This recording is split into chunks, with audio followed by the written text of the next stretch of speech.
19 বছর পর দেশে ঈদ করতে পেরে শুকরিয়া করলেন প্রধানমন্ত্রী। এত ভিড় ঢুকতেই 1.5 ঘন্টা লেগেছে যমুনায়, প্রধানমন্ত্রীকে বললেন ডক্টর ইউনূস। সংসদ নির্বাচন হালাল হলে গণভোট কেন হারাম হবে, প্রশ্ন জামায়াত আমিরের। 969 চুপ্পুর অভিশংসন জরুরি, বললেন নাসিরউদ্দিন পাটোয়ারি। টর্চলাইট জ্বালিয়ে সংঘর্ষের একদিন পরেই আবার সংঘর্ষ। শিশুরা ঈদের সালামি পেল, দেবদারু গাছ। ঈদের দিনে বিয়ের খবর দিলেন অভিনেত্রী। 19 বছর পর দেশে ঈদ করতে পেরে শুকরিয়া করলেন প্রধানমন্ত্রী। স্মরণ করলেন 71 ও 24-এর শহীদদের। যমুনায় সর্বস্তরের মানুষের সাথে ঈদ শুভেচ্ছা বিনিময়কালে তারেক রহমান প্রত্যাশিত দেশ গঠনে দেশবাসীর কাছে দোয়া চান। 2007 সালের পর দেশে এটাই তার প্রথম ঈদ। প্রবেশদ্বার উন্মুক্ত করার পরপরই ঢল নামে মানুষের। জনস্রোত ছড়িয়ে পড়ে হোটেল ইন্টারকন্টিনেন্টাল পর্যন্ত। প্রধানমন্ত্রী আগত কূটনীতিক, শিক্ষাবিদ, দলীয় নেতাকর্মী এবং সাধারণ জনগণের সঙ্গে কুশল বিনিময় করেন। এই অনুষ্ঠান ঘিরে নিরাপত্তা ও শৃঙ্খলা বজায় রাখতে আইন শৃঙ্খলা বাহিনীর তৎপরতা ছিল চোখে পড়ার মতো। দীর্ঘ নির্বাচন শেষে প্রধানমন্ত্রীর এই ঈদ উদযাপন আবেগঘন ও ঐতিহাসিক। এত ভিড় ঢুকতেই 1.5 ঘন্টা লেগেছে। যমুনায় ঈদ শুভেচ্ছা বিনিময় করতে এসে প্রধানমন্ত্রীকে এমন কথা বললেন ডক্টর ইউনূস। তাদের সাক্ষাৎকালে প্রধানমন্ত্রীর পরিবারের সদস্যরা উপস্থিত ছিলেন। মিডিয়া সেল জানায়, অত্যন্ত সৌহার্দ্যপূর্ণ পরিবেশে তারা একে অপরের খোঁজ খবর, কুশল বিনিময় ও ফটো সেশনে অংশ নেন। এ সময় আলোচনায় গুরুত্ব পায় জাতীয় ঐক্য, রাজনৈতিক স্থিতিশীলতা ও গণতান্ত্রিক ধারা আরো শক্তিশালী করার মতো বিষয়। পাশাপাশি জনগণের কল্যাণে সম্মিলিতভাবে কাজ করার প্রত্যয় ব্যক্ত করেন। এর আগে জাতীয় ঈদগাহে নামাজ শেষে যমুনায় সাধারণ মানুষের সঙ্গে ঈদের আনন্দ ভাগাভাগি করেন প্রধানমন্ত্রী। সংসদ নির্বাচন হালাল হলে গণভোট হারাম হবে কেন, এমন প্রশ্ন তুললেন জামায়াত আমির। তিনি বলেন, জনগণের কাছে 2টা ভোট চাওয়ায় তারা 2টি ভোটই দিয়েছেন। জনগণের কাছে প্রতিশ্রুতিবদ্ধ উল্লেখ করে বলেন, সরকারি দল তারা যত তাড়াতাড়ি বুঝবেন সংকট তত তাড়াতাড়ি কাটবে।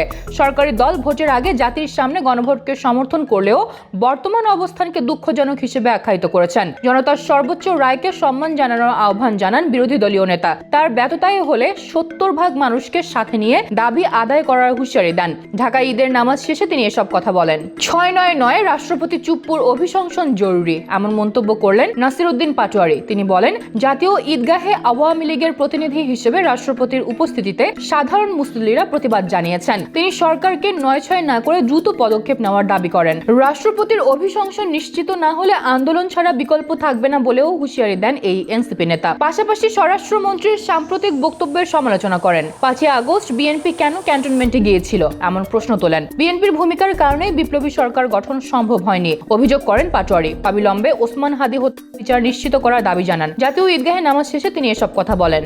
টর্চলাইট জ্বালিয়ে সংঘর্ষের একদিন পরেই ঈদের নামাজ শেষে আবার সংঘর্ষে লিপ্ত হয়েছে দুই পক্ষ। ফরিদপুরের ভাঙ্গায় 2 ঘন্টা ব্যাপী সংঘর্ষে দুই পক্ষের অন্তত 25 জন আহত হয়েছেন। এছাড়াও 10 থেকে 12টি বাড়ি ভাঙচুর ও লুটপাটের ঘটনা ঘটেছে। এর আগে 19 মার্চ মধ্যরাতে এই দুই পক্ষ টর্চলাইট জ্বালিয়ে 2 ঘন্টা ব্যাপী সংঘর্ষে প্রায় 12 জন আহত হয়েছিল। এলাকাবাসী জানায়, ভাঙ্গা উপজেলার হামিরদি ইউনিয়নে ইসমাইল মুন্সি ও কামরুল মিয়ার মধ্যে আধিপত্য বিস্তারকে কেন্দ্র করে এই ঘটনা ঘটেছে। বর্তমানে পরিস্থিতি নিয়ন্ত্রণে আছে বলে জানিয়েছেন ভাঙ্গা থানার ওসি। শিশুরা ঈদের সালামি পেল, দেবদারু গাছ। ঈদ সালামি মানেই টাকা, কিন্তু সেই ধারা থেকে বেরিয়ে এসে এমন ব্যতিক্রমী আয়োজন করেছেন সিরাজগঞ্জের পরিবেশ ও প্রকৃতির পাঠশালা কর্তৃপক্ষ। তারা প্রায় 50 জন শিশুকে একটি করে দেবদারু গাছ উপহার দিয়েছে। প্রকৃতি ও পরিবেশের প্রতি ভালোবাসা জাগ্রত করতেই এই উদ্যোগ নেওয়া হয়েছে বলে দাবি প্রতিষ্ঠানটির প্রতিষ্ঠাতার। তিনি বলেন, গাছ শুধু উপহার নয়, এটি ভবিষ্যৎ প্রজন্মের জন্য বেঁচে থাকার নিশ্চয়তা। ঈদের দিনে বিয়ের খবর দিলেন অভিনেত্রী।